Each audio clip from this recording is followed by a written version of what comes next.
एक anti corruption movement से निकला हुआ लीडर, एक पॉलिसी जो गवर्नमेंट रेवेन्यू बढ़ाने के नाम पर आए, और फिर एक केस जिसने दिल्ली की पॉलिटिक्स को हिला दिया। क्वेश्चन सिंपल है, क्या ये सच में लिकर स्कैम था या पॉलिटिक्स का सबसे बड़ा पावर गेम? आज हम इस बात को गहराई से समझेंगे। 2021 में दिल्ली गवर्नमेंट एक नई एक्साइज पॉलिसी लाती है। सिंपल लैंग्वेज में एक्साइज पॉलिसी का मतलब होता है अल्कोहल का लाइसेंस कैसे मिलेगा, कौन बेचेगा, गवर्नमेंट को रेवेन्यू कैसे आएगा और प्राइवेट कंपनीज का रोल क्या होगा। पहले दिल्ली में लिकर बिजनेस में गवर्नमेंट का काफ़ी कंट्रोल था। नई पॉलिसी ने प्राइवेट प्लेयर्स को ज़्यादा स्पेस दिया। गवर्नमेंट का आर्गुमेंट था रेवेन्यू बढ़ेगा, ब्लैक मार्केटिंग कम होगी, कस्टमर एक्सपीरियंस इंप्रूव होगा। लेकिन यहीं से कहानी में पहला क्रैक दिखता है। ऑपोजिशन और इन्वेस्टिगेटिंग एजेंसीज ने कहा पॉलिसी रिफॉर्म नहीं थी, पॉलिसी के नाम पर कुछ प्राइवेट लोगों को बेनिफिट दिया गया था। अब पिक्चर इमेजिन करो, दिल्ली की पॉलिटिकल कॉरिडोर्स, एक तरफ आम आदमी पार्टी जो करप्शन के खिलाफ मूवमेंट से बनी पार्टी थी, दूसरी तरफ बीजेपी कहती थी कि आम आदमी पार्टी ने करप्शन के खिलाफ स्लोगन दिया, लेकिन पावर में आकर वही किया जिसके खिलाफ उन्होंने स्लोगन दिया। और बीच में ED, CBI, court, bail orders, arrest, chargesheet और एक वर्ड बार बार रिपीट होता है, किकबैक। थोड़ा रुकना, क्योंकि असली ट्विस्ट पॉलिसी में नहीं, उस पॉलिसी के प्रॉफिट मार्जिन में छुपा था। एजेंसीज का एलिगेशन था कि होलसेल लिकर बिजनेस में प्राइवेट कंपनीज को 12% मार्जिन दिया गया और एलिजिटली उसमें से 6% किकबैक के फॉर्म में पॉलिटिकल फंडिंग या फेवर्स के लिए लिया गया। अब ये 12% और 6% का गेम समझो। मान लो एक प्रोडक्ट का होलसेल प्रॉफिट नॉर्मली लिमिटेड होता है, पॉलिसी के थ्रू मार्जिन सडनली अट्रैक्टिव बन गया। अगर मार्जिन ज्यादा होगा तो बिजनेस वाले इंटरेस्टेड हो गए।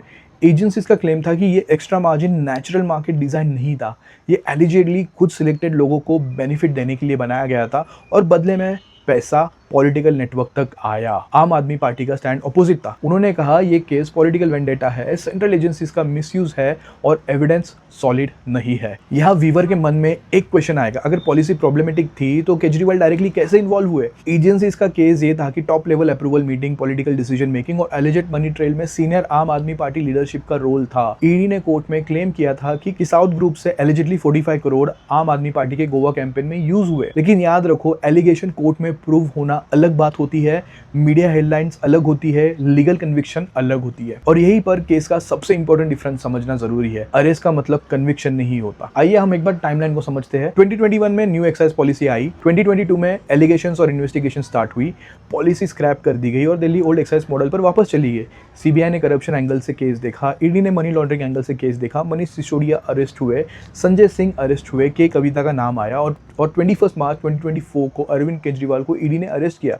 सुप्रीम कोर्ट ऑब्जर्वर के टाइमलाइन के मुताबिक केजरीवाल को 21 मार्च 2024 को ईडी ने अरेस्ट किया था। अब ईडी और सीबीआई का डिफरेंस समझो। CBI usually corruption, conspiracy, public servant misuse जैसे एलिगेशन इन्वेस्टिगेट करती है। ईडी तब आती है जब एलिजिड क्राइम से मनी जनरेट हुआ हो और उस मनी को हाइड, ट्रांसफर या लॉन्डर किया गया हो। सिंपल भाषा, सिंपल लैंग्वेज में समझाता हूँ।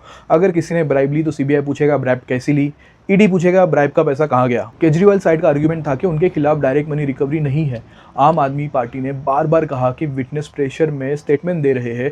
उन्होंने ये भी कहा कि कुछ अप्रूवर्स बाद में पॉलिटिकल बेनिफिट लेते हुए पकड़े गए, इसलिए केस सस लग रहा है, यानी कि सस्पेक्ट लग रहा है। एजेंसी साइड का आर्गुमेंट था कि करप्शन मॉडर्न पॉलिटिक्स में कैश सूटकेस से प्रूव नहीं होता, मीटिंग से, स्टेटमेंट से, policy benefits, money trail, campaign spending सब कंबाइन करके कॉन्स्पिरेसी बनती है। अब क्लैरिटी चेक पॉइंट, इस केस को एक लाइन में समझो। दिल्ली गवर्नमेंट ने लिकर बिजनेस का मॉडल चेंज किया। एजेंसीज ने कहा मॉडल चेंज पब्लिक बेनिफिट के लिए नहीं, प्राइवेट बेनिफिट और एलिजिड किकबैक के लिए था। आम आदमी पार्टी ने कहा पॉलिसी रिफॉर्म थी, केस पॉलिटिकल है, एविडेंस वीक है, कोर्ट का काम है डिसाइड करना कि एलिगेशन प्रूफ बन सकता है या नहीं। और अब सबसे बड़ा ट्विस्ट, फरवरी 2026 में ट्रायल कोर्ट ने केजरीवाल, सिसोदिया और 21 अदर्स को डिस्चार्ज कर दिया। डिस्चार्ज का मतलब होता है कोर्ट को ट्रायल स्टार्ट करने लायक प्राइमा फेसिया मटेरियल नहीं मिला। इकोनॉमिक टाइम्स के मुताबिक ट्रायल कोर्ट ने 27 फरवरी 2026 को डिस्चार्ज ऑर्डर पास किया और कहा कि केस जुडिशियल स्क्रूटिनी में सर्वाइव नहीं कर सकता। लेकिन कहानी यही खत्म नहीं होती है। सीबीआई ने डिस्चार्ज ऑर्डर को दिल्ली हाई कोर्ट में चैलेंज किया। दिल्ली हाई कोर्ट ने मैटर को मई 4, 2026 के लिए लिस्ट किया है। तो आंसर क्या है? क्या केजरीवाल गिल्टी है? आज के डेट पर simple legal answer, final conviction नहीं है। क्या केस कंप्लीटली ओवर है? नहीं। क्या आम आदमी पार्टी का पॉलिटिकल वेंडेटा आर्ग्यूमेंट भी पब्लिक डिबेट का मेजर पार्ट है? बिल्कुल हाँ, हम उस बारे में डिबेट कर रहे हैं। इस केस की रियल स्टोरी सिर्फ लिकर पॉलिसी नहीं है, ये स्टोरी है power, policy, design, political funding, agencies, courts और पब्लिक ट्रस्ट की।